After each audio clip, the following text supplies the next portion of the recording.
Assalamualaikum warahmatullahi wabarakatuh. Pemirsa Al-Hikmah Studio yang berbahagia. Pada kesempatan ini kita akan membahas tentang udzur yang memperbolehkan berbuka puasa pada bulan Ramadan atau hal-hal yang diperbolehkan kita untuk berbuka pada puasa di bulan Ramadan.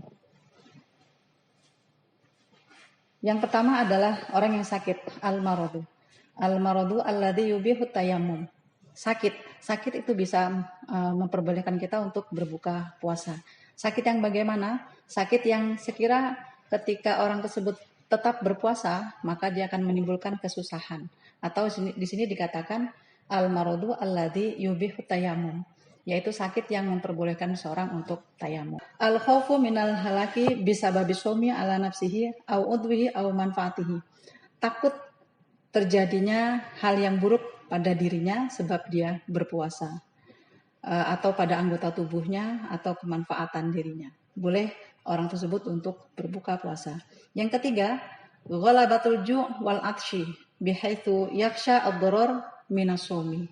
Sangat haus atau sangat lapar, sekira orang tersebut akan takut kehausan dan kelaparannya itu akan berakibat buruk pada dirinya, maka diperbolehkan untuk berbuka.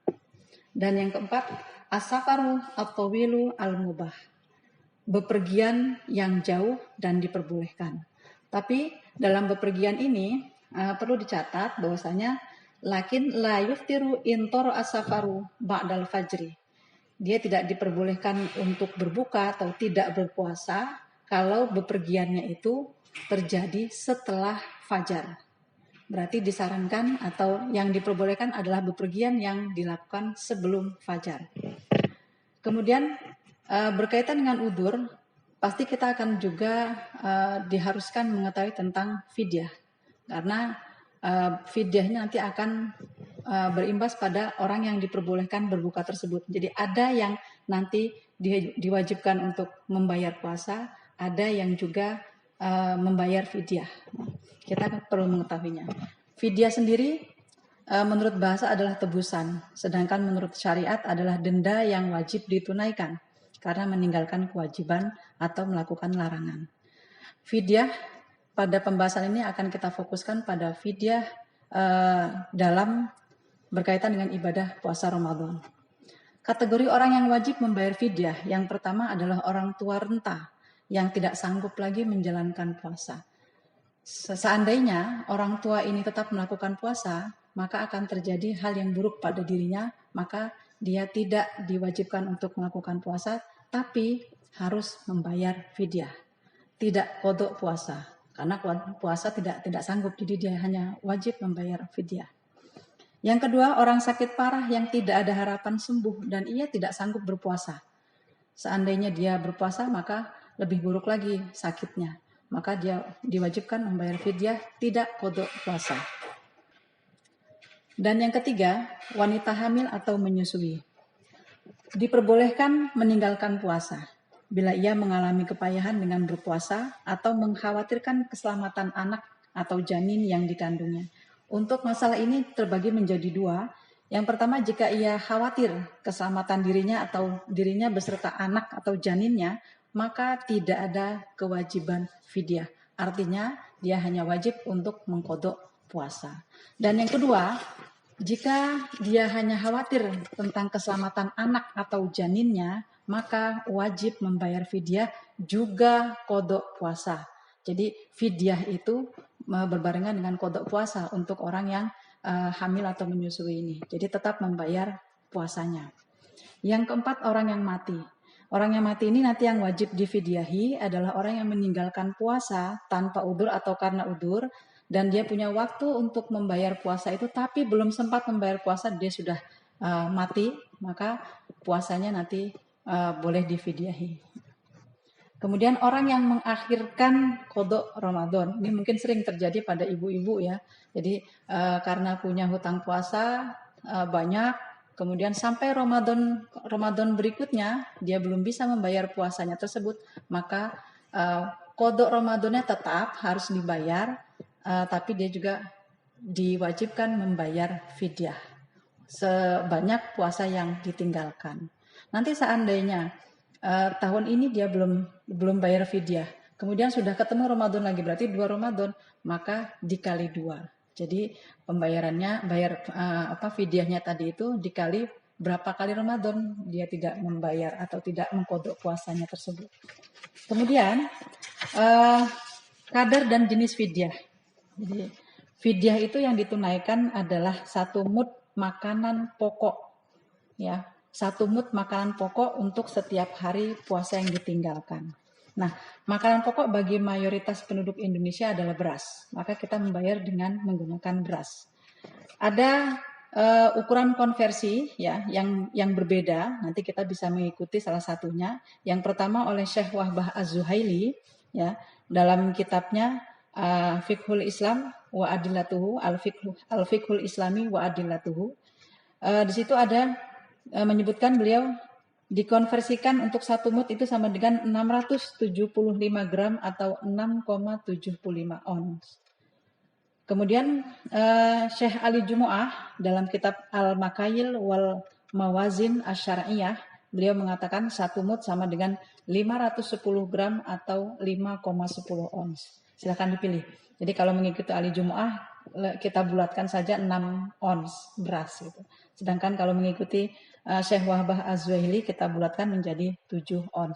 1 hari 7 atau 6 ons membayar fidyah. Diberikan kepada siapa fidyah tersebut? Fidyah diberikan hanya kepada fakir dan miskin, ya. Tidak asnaf yang lain, ya. Biasanya kita memberikan zakat kan kepada 8 asnaf, ya. Maka untuk zakat ini, ya, untuk fidyah ini hanya diberikan pada 2 golongan, fakir dan miskin. Tidak boleh yang lainnya. Kemudian tata cara niat fidyah, ya. Sebenarnya fidyah itu yang penting niatnya itu kita mengatakan bahwasanya saya niat mengeluarkan fidyah ya untuk diri saya. Misalnya tidak pakai alasan juga enggak apa-apa, tapi kalau misalnya mau dilengkapi dengan alasan kenapa meninggalkan puasanya tersebut, misalnya karena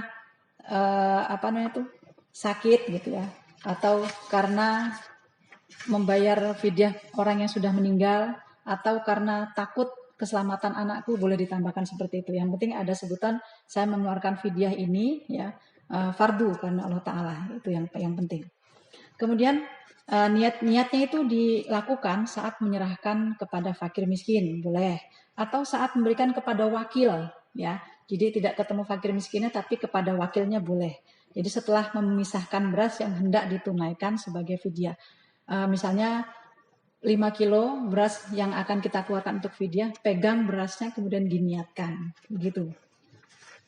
Kemudian ada masalah yang timbul berkaitan dengan fidyah. Apakah fidyah boleh diganti dengan uang? Ya, kita akan membahas itu karena tadi disyaratkan bahwa fidyah berupa makanan pokok daerah setempat, maka tidak cukup menggunakan harta jenis lain yang bukan merupakan makanan pokok ya. Misalnya uang atau diganti dengan daging atau tempe misalnya, itu tidak diperbolehkan. Ini adalah pendapat mayoritas ulama madhab 4 yaitu Malikiyah, Syafi'iyah dan Hanabilah. Tetapi menurut Hanafiyah fidyah boleh ditunaikan dalam bentuk qimah atau nominal, diperbolehkan yang setara dengan makanan yang dijelaskan dalam nas Al-Quran atau hadis ya. Misalkan ditunaikan dalam bentuk uang ya. Tapi perlu dicatat bahwasanya Hanafiyah ya, ini ketentuan qimahnya menurut perspektif Hanafiyah ini mengikuti ketentuan dalam bab zakat fitrah ya. Untuk ukuran 1 sok ya, untuk ukuran 1 sok menurut Hanafiyah ini dan dikonversikan menurut versi Syekh Ali Jumu'ah dan Muhammad Hasan yaitu 3,25 kilo. 1 hari 3,25 kilo. Jadi bukan 6 ons lagi dan bukan 7 ons lagi. 3,25 kilo. Itu pun hanya tertentu pada standar yang digunakan Hanafiyah yaitu jenis-jenis makanan yang tercantum secara eksplisit dalam hadis Nabi yaitu kurma, gandum atau tepungnya dan anggur serta di sini ada asyair atau biasa disebut dengan jerawat. Nah, kurma atau gandum tadi, anggur dan jerawat itu yang dibayarkan apa nah itu dalam bentuk kimah tadi itu. Jadi kalau kalau kita mau menggunakan uang, maka bayar 1 mud seharga 3,25 kilo gandum atau 3,25 kilo kurma, bukan beras gitu ya. Berarti setengah soknya adalah 1,625 kilo. Sedangkan menurut hitungan versi Syekh Wahbah Az-Zuhaili dalam Fiqhul Islami adalah 3,8 kilo, berarti setengah soknya adalah 1,9 kilo.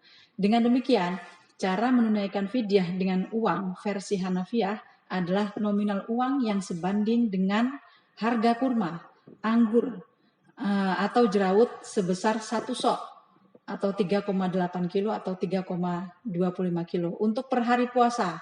Jadi ingat ya, kalau mau memakai uang tidak menggunakan 6 ons, harga 6 ons beras. Untuk per hari puasa yang ditinggalkan, selebihnya berlaku kelipatan puasa yang ditinggalkan. Nah, bisa juga untuk memakai nominal gandum atau tepung seberat setengah sok atau 1,9 kilo atau 1,625 kilogram. Untuk per hari puasa yang ditinggalkan. Selebihnya nanti berlaku kelipatan puasa yang ditinggalkan. Begitu. Jadi keterangan tentang fidyah ya, pertama dari udzur-udzur puasa dan fidyah ini semoga dapat membantu Anda dalam menunaikan nanti fidyah-fidyah yang harusnya kita bayar dan semoga puasa kita semakin berkah. Terima kasih. Wassalamualaikum warahmatullahi wabarakatuh.